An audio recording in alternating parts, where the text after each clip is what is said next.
I, 39F, have been married to my husband, 45M, for 3 years now. It's an extremely healthy relationship and I couldn't wish for anything more. He was previously married at 35 for a year and a half before his wife sadly passed away of severe hypoxia from pulmonary edema. They were dating for over 4 years and according to the way he talks about her, they were straight out of a fairy tale. His late wife was diagnosed with cardiomyopathy a year into their marriage and was given medication to manage her symptoms. However, she was always expecting her death even though doctors have assured her she could lead on a normal life. However, she was later again diagnosed with pulmonary edema, where she started to prepare herself for death. She assured my husband that he could marry later on and she'd want him to lead on a normal life.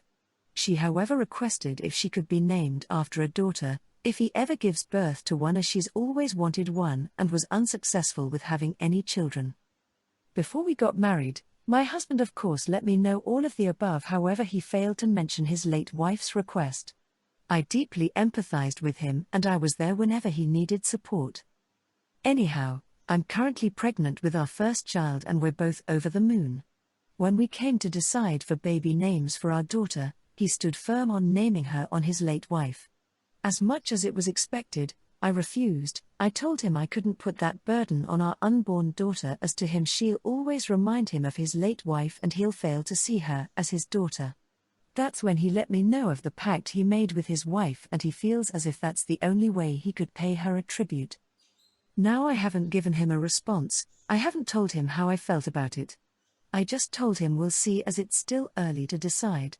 I genuinely can't help but feel hurt, as it feels like after all these years, he'd still choose his late wife over me. I somewhat feel as a rebound, and although I can't victimize myself in this situation, however the way he insisted on naming our daughter made me feel inferior.